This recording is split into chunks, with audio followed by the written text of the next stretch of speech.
O Centro Espírita Pai José Cambinda convida todos, independente do credo, a participarem da corrente Elos Unidos, para fortalecer ainda mais as inúmeras correntes que já estão sendo realizadas, visando ao bem-estar de todos os seres da nossa casa, o planeta Terra, neste momento tão desafiador.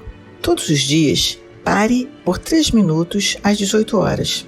Eleve seu pensamento e faça uma prece. Juntos somos mais fortes.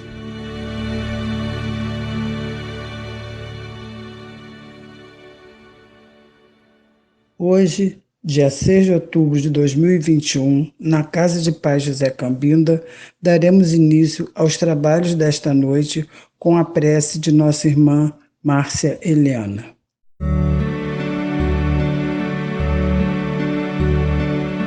Deus, nosso Pai, que sois todo poder e bondade, mais uma noite aqui estamos, reunidos em seu nome, para um trabalho de aprendizado, doação, socorro e tudo que cada um de nós pudermos vibrar positivamente, em sintonia com esses bons espíritos, que eles possam nos aperfeiçoar com os seus ensinamentos, mais do que ouvindo, que nós possamos esforçarmos na prática do bem, do amor. Abençoe todos os lares, Senhor, famílias voltadas a esse trabalho, que nossa Mãe, Maria Santíssima, nos cubra com seu manto de luz e na busca do equilíbrio, da sabedoria. Sê sempre conosco, Senhor, que assim seja. Nosso irmão Gilmar fará a leitura de uma página para a nossa reflexão. Do livro Segue-me, psicografia de Francisco Cândido Xavier, ditado pelo Espírito Emmanuel. Recursos e caminhos. E esta é a confiança que temos para com Ele, que se pedirmos alguma coisa segundo a sua vontade, Ele nos ouve. João capítulo 5, versículo 14. Exporemos em prece ao Senhor os nossos obstáculos, pedindo as providências que se nos façam necessárias, a paz e a execução dos encargos que a vida nos delegou. Entretanto, suplicaremos também a Ele, nos ilumine o entendimento para que lhe saibamos receber dignamente as decisões. Não nos esqueceremos de que a nossa capacidade visual abrange, mais ou menos, unicamente o curto espaço dos 60 segundos de 1 minuto, enquanto que o Senhor, que nos acompanhou as numerosas existências passadas, existências que conservamos agora na Terra temporariamente esquecidas, nos conhece o montante das necessidades de hoje e amanhã. Tenhamos suficiente gratidão para não suprimir-lhe a bênção. A providência divina possui os recursos e caminhos que lhe são próprios para alcançar-nos. Quando encarnados no plano físico, se na posição de enfermos, costumamos implorar do céu a dádiva da saúde corpórea, na expectativa de obter um milagre, às vezes o céu nos responde com a imposição de um bisturi, que nos rasga as entranhas de maneira a reconstituir-nos o equilíbrio orgânico. Simbolicamente, ocorrem circunstâncias idênticas no quadro espiritual de nossa vida cotidiana. Rogamos a Deus a presença da felicidade em nossos dias, segundo a concepção com que a imaginamos, mas somos, via de regra, portadores de certos defeitos que nos impediriam acolhê-la, sem agravar as próprias dívidas, e Deus, em muitos casos, nos envia primeiramente o espinho da provação, que nos faculta a experiência precisa para recebê-la em momento oportuno, como determina o recurso operatório para o corpo doente, antes que se lhe restaure a saúde. Oraremos, sim, no entanto, é imperioso em matéria de petição, rogar isso ou aquilo ao Senhor, sempre de acordo com a sua vontade, porque a vontade do Senhor inclui, invariavelmente, a harmonia e a felicidade de nossa vida. Teremos na noite de hoje nosso irmão Rogério Ferreira, filiado à Associação Espírita Discípulos de Allan Kardec, da cidade de Volta Redonda, com o tema Reflexões da Vida à Luz da Doutrina Espírita. Senhor Deus, Pai de infinito amor e misericórdia, Jesus amado, benfeitores amigos, Pai Cambida, rogamos a todos vós a assistência necessária para a conclusão de mais um trabalho de reflexão da doutrina dos Espíritos. Agradecemos a todos que no momento nos assistem e convidamos para essa reflexão. Que Jesus nos ampare hoje e sempre. Eu trouxe aqui hoje para a gente refletir reflexões sobre Jó, sobre o rico e Lázaro e a lenda do peixinho vermelho. O livro de Jó permite uma reflexão profunda sobre a vida. O objetivo dela, Deus, a relação entre o homem e Deus. E aí a gente começa falando sobre o rico.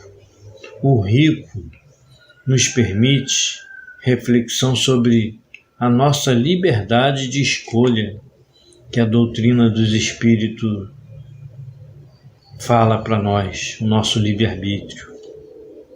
O rico e Lázaro leva-nos à compreensão das nossas responsabilidades diante da vida e as consequências a que somos projetados através das nossas opções de vida. E na lenda egípcia, sobre o peixinho vermelho, observamos a trajetória que cada um de nós precisamos realizar para atingir o objetivo da vida que Deus idealizou para todos nós na nossa criação. No livro de Jó, há um diálogo que se dá no mundo,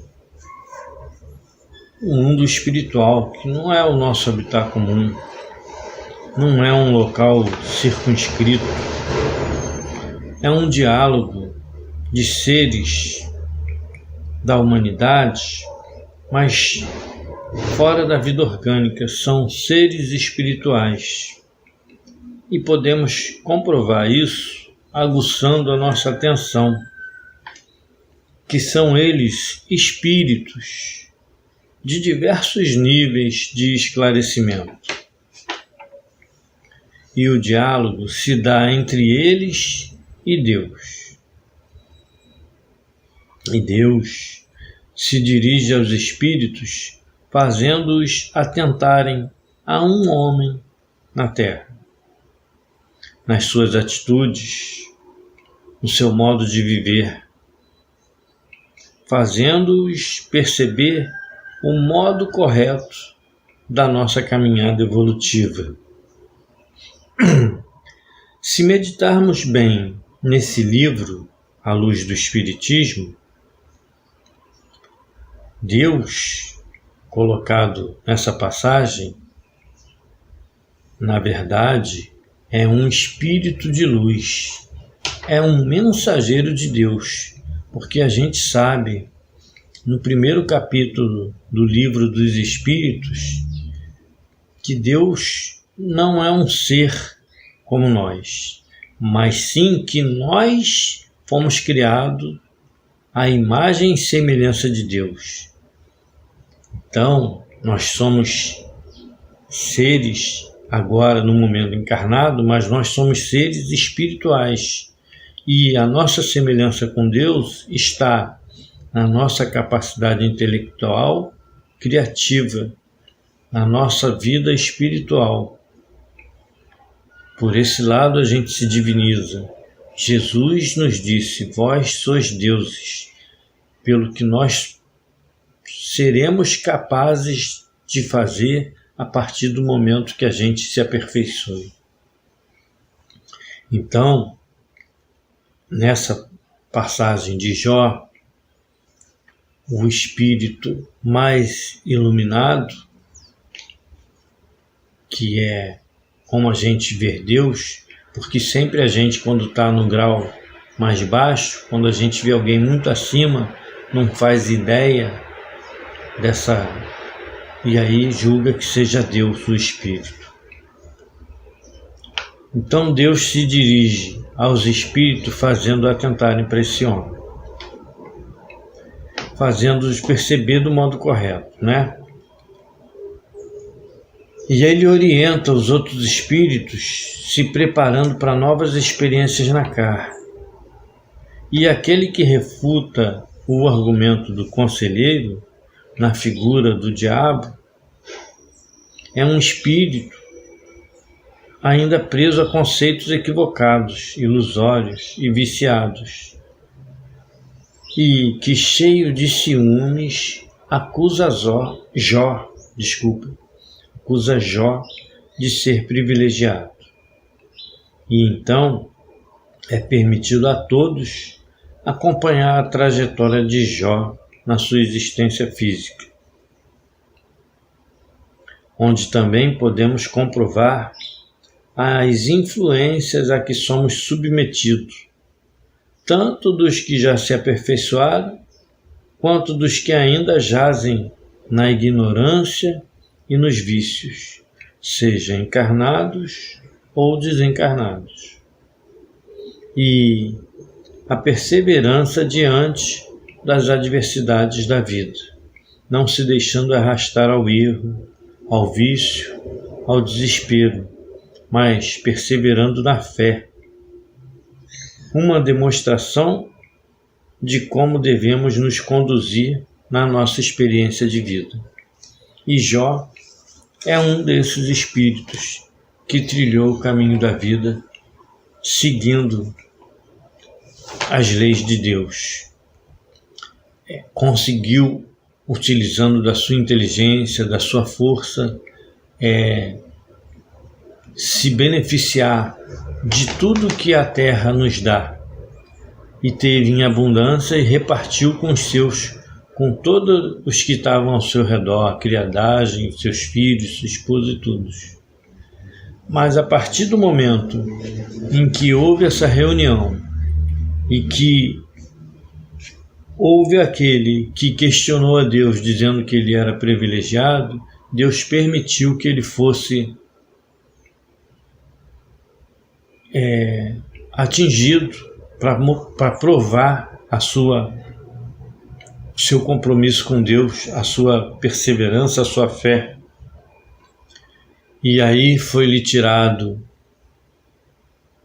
os valores materiais, os bens materiais. Ele passou por dificuldades e ainda assim se manteve firme. Foi-lhe tirado filhos e ele se manteve firme. Foi-lhe tirado a saúde e ele se manteve firme. A esposa chegou a dizer que ele excomungasse a Deus e morresse, mas ele se manteve firme. Ele conversou com 3 amigos e se manteve firme, demonstrando para a gente a necessidade da gente se desenvolver intelectual e moralmente, da gente suportar os reveses da vida com serenidade, com fé e perseverança.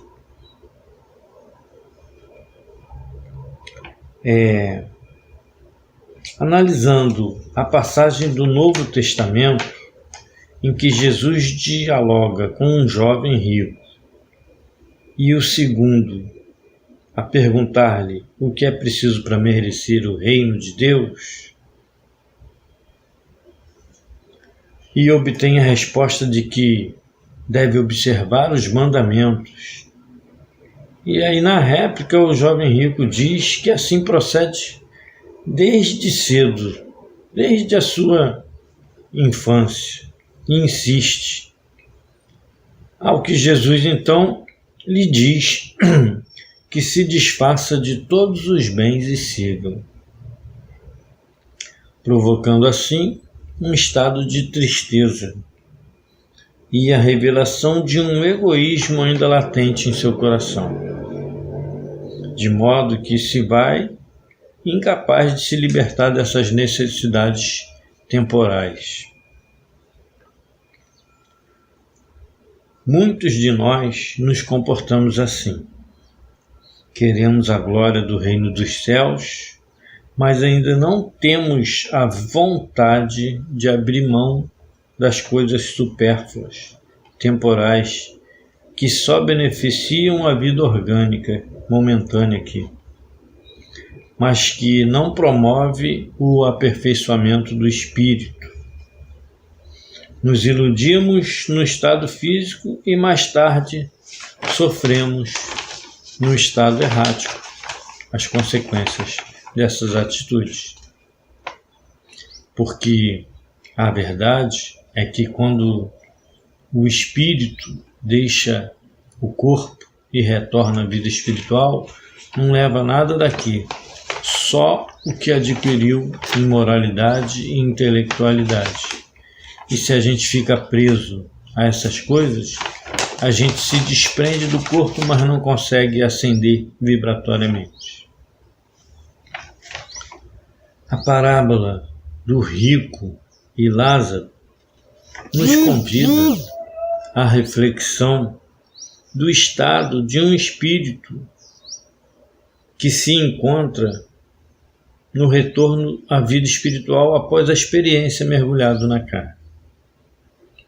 Enquanto Lázaro, que vivera uma vida de dificuldades e resignadamente, o rico, ainda cheio de orgulho e soberba, quer que Lázaro o sirva e conforte.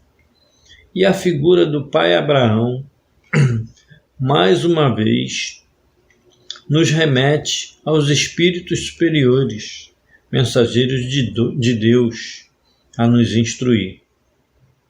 Mostra-nos também essa passagem a diversidade dos mundos, tal qual o Espiritismo nos ensina.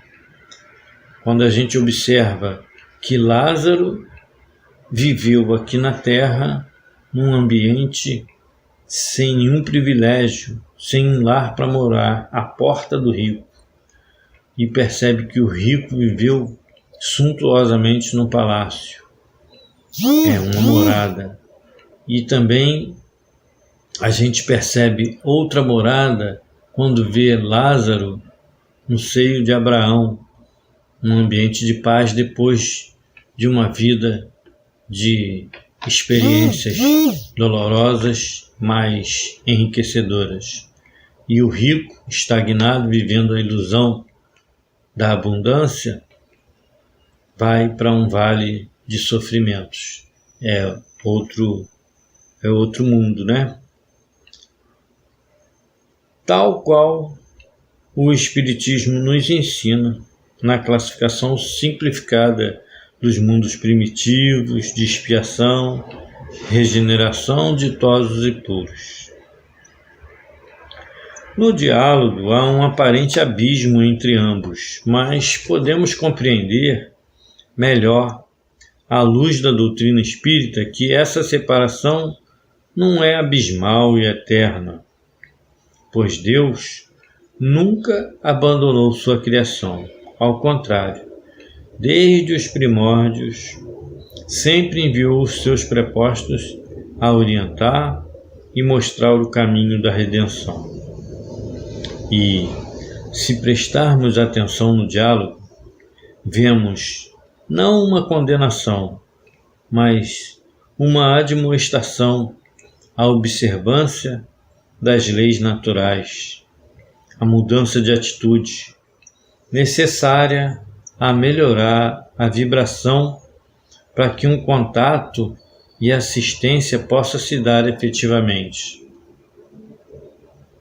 Sabemos das dificuldades dos espíritos superiores se fazerem perceptíveis aos espíritos imperfeitos.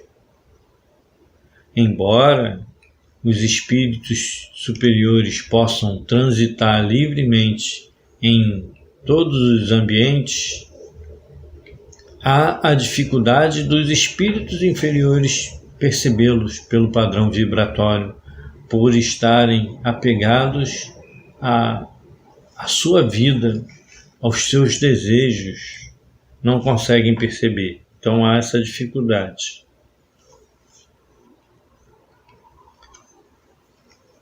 E os espíritos imperfeitos têm dificuldade de ascender por questões de vibrarem em sintonias diversas, conforme seus conhecimentos e inclinações. André Luiz nos demonstrou isso no seu regresso à vida espiritual, na passagem pelo umbral, como se deu a sua assistência e resgate a nosso lar. A evidência da necessidade de um sentimento sincero, uma vontade real de melhorar e querer ser auxiliado, evidenciando assim como evoluirmos, como sairmos de um padrão de sujeição às influências perniciosas para as orientações fraternais dos espíritos benevolentes. Sim, porque se a gente fica preso a um objetivo só, a uma ilusão equivocado, a gente não consegue perceber o que está à nossa volta, o que está mais além. Fica cristalizado naquele momento. E fica sofrendo porque não consegue ter aquilo já desprendido do corpo. Então é preciso buscar novas opções. E só o tempo, só o sofrimento permite que isso se dê. A gente precisa se esvaziar dessas influências, dessas energias pesadas que nos envolvem. Embora familiares, parentes, amigos, espíritos do bem sempre vibrem por nós, nos influenciando, nos desejando a nossa transformação, nos enviando magnetismos positivos, a gente precisa se desfazer disso por nós mesmos também.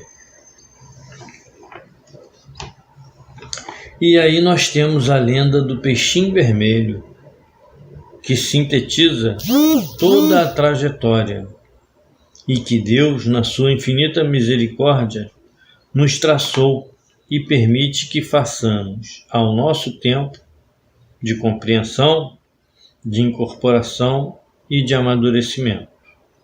A lenda fala das dificuldades de convivência com os próximos, da luta pelo alimento, dos esforços para mudar o mundo, das conquistas, dos conhecimentos adquiridos, das novas amizades, do aperfeiçoamento dos sentimentos, da compaixão que o move, da decisão de orientar e esclarecer, e também a percepção de aguardar o tempo de cada um. A lenda diz assim: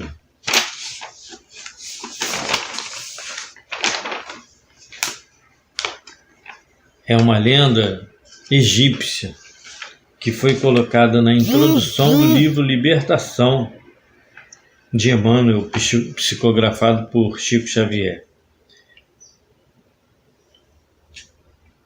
Em lindo jardim havia grande lago, adornado com azulejos azul turquesa, onde vivia uma comunidade de peixes a se refestelarem.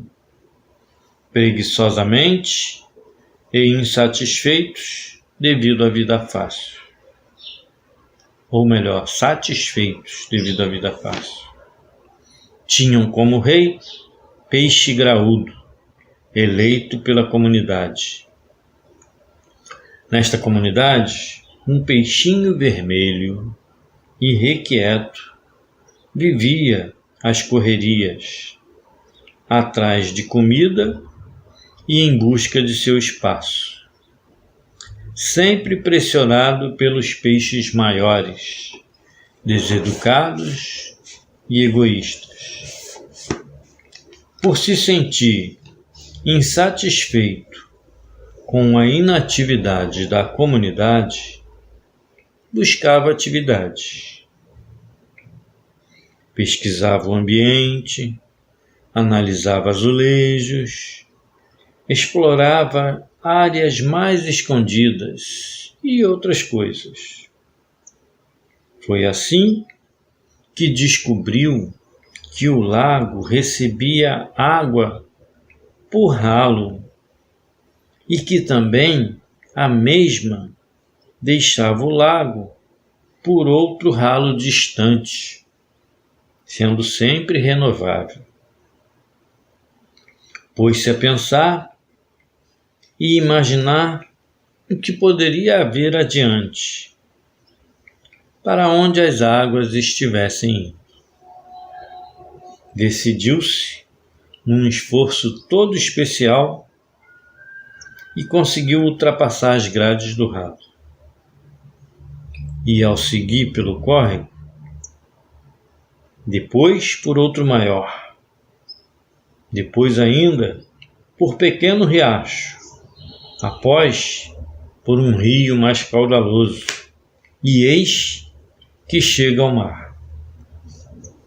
Enorme foi seu aprendizado pelo caminho, uma vez que encontrou lugares, pessoas, outros peixes, águas diferentes, perigos, por certo, alargando conhecimentos e entendimentos. Instalou-se em aprazível coral, vivendo em harmonia com a comunidade e seus pares. Aprendeu que no mar a vida estava garantida, o que não ocorria em terra, devido aos riscos de seca e outros fenômenos. Irrequieto, e agora mais consciente, não conseguia deixar de pensar em sua antiga comunidade, isolada e egoísta, estagnada, acreditando-se todavia especial e protegida. Pensou e resolveu deixar seu coral para ajudá-los. Fez todo o percurso inverso, com sacrifício, e com maior sacrifício ainda, tornou a vencer as grades. Para sua surpresa, sua ausência praticamente não havia sido notada. Ainda assim, começou a divulgar a boa nova de outros mundos e de um mundo aquático fantástico, onde todos os peixes eram felizes. Riam dele, presos a seu entendimento limitado e inculto. Tanto falou e insistiu que o rei o recebeu na corte, para que falasse a todos. Assim o fez, detalhando sua aventura e as riquezas à disposição de todos, desde que fizessem um esforço especial para poderem passar pelas grades. Exercícios, regimes e toda uma preparação mental eram necessários para tal. Dele riu o rei e todos os presentes. Louco era ele em pretender que mudassem suas vidas de sucesso por sacrifícios enormes em nome de ideias provavelmente fantasiosas, sem provas de sua existência real. Desiludido, voltou ele para sua comunidade onde tornou a se integrar nas atividades da comunidade, esquecendo a sua antiga turma. Só lembrou dela tempos depois, ao ouvir sobre pavorosa seca a se abater sobre as terras longínquas de onde saíram. Assim, também nós somos peixinhos ávidos de saber e buscamos expandir nossos horizontes, ou somos peixes acomodados com o que temos, seja pouco ou muito, mas seguro para todo sempre, crentes que um Deus nos protege e garante-nos nesta vida estagnada e material, sem desafios?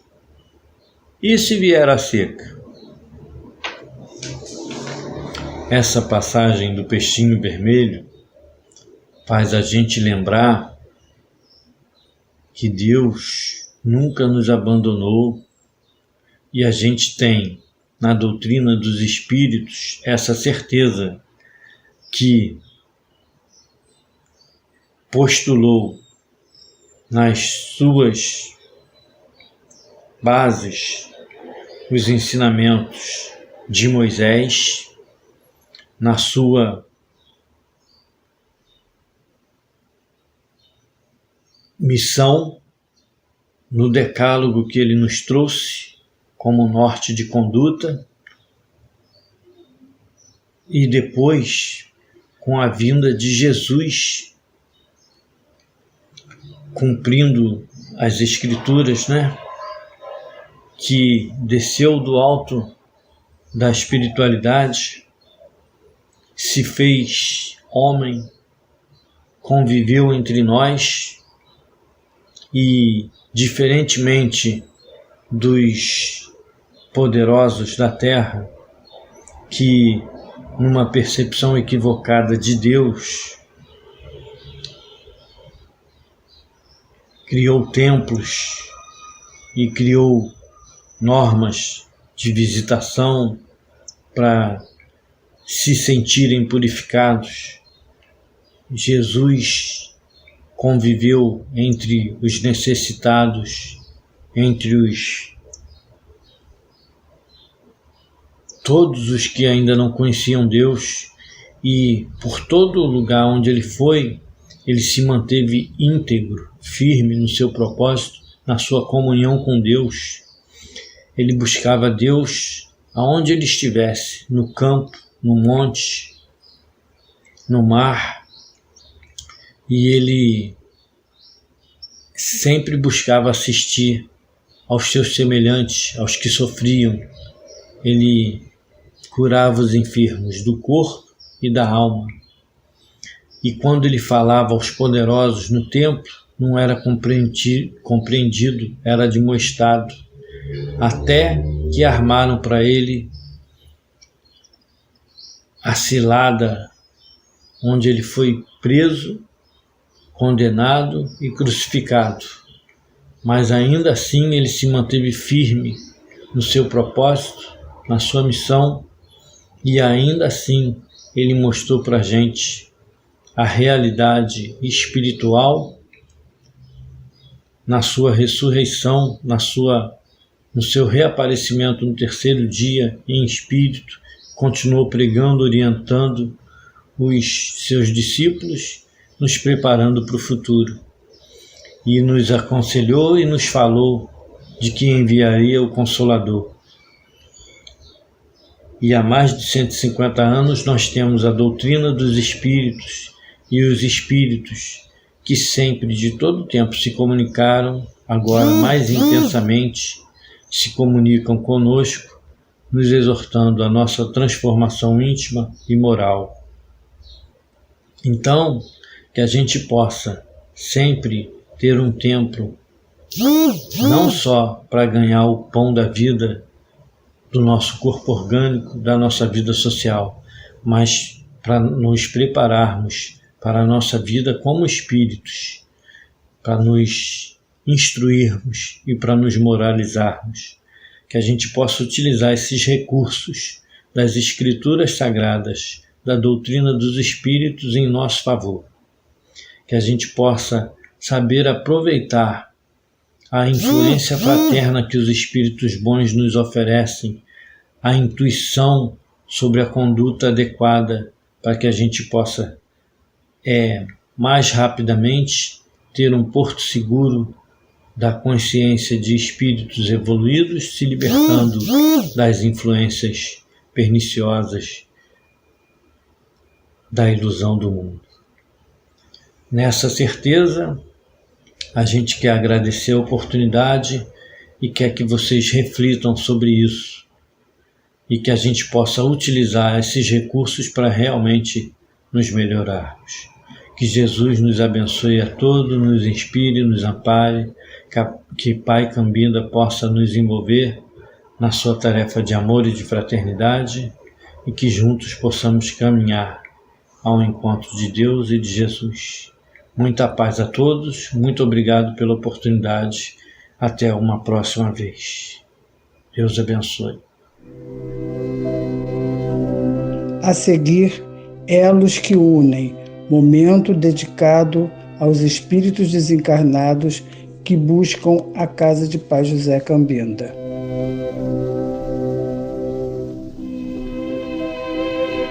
Senhor, fazei de mim um instrumento da vossa paz. Onde haja ódio, consenti que eu semeie amor. Perdão onde haja injúria, fé onde haja dúvida, verdade onde haja mentira, esperança onde haja desespero, luz onde haja treva, união onde haja discórdia, alegria onde haja tristeza. Ó Divino Mestre, permiti que eu não procure tanto ser consolado quanto consolar,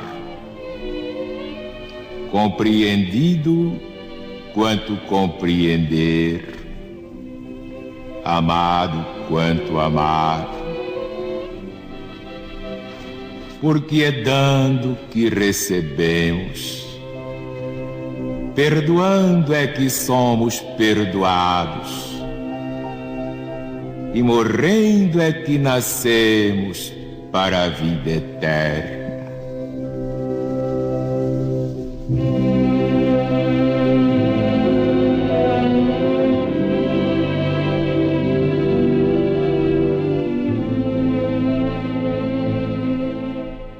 É chegado o momento de recebermos a falange indiana, comandada pelo espírito Zartur. Essa falange não incorpora e atua na fluidificação das águas e purificação do nosso ambiente. Estejamos em uma posição confortável para recebermos as bênçãos trazidas por esses espíritos de luz.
Nossa irmã Marcelena fará a prece de encerramento. Amados trabalhadores da espiritualidade, que sempre conosco fortalece o nosso elo de amor. Senhor Jesus, nosso Mestre, apelamos para Ti. Só Tu conheces as culpas e o merecimento de cada um, os caminhos e os espinhos, as flores que semeamos. Que Teu amor puro e infinito envolva-nos a todos nós, abençoando cada um que nesse momento se pôs em sintonia com os trabalhos da Casa de Pai José Cambinda. Que assim seja. Muita paz.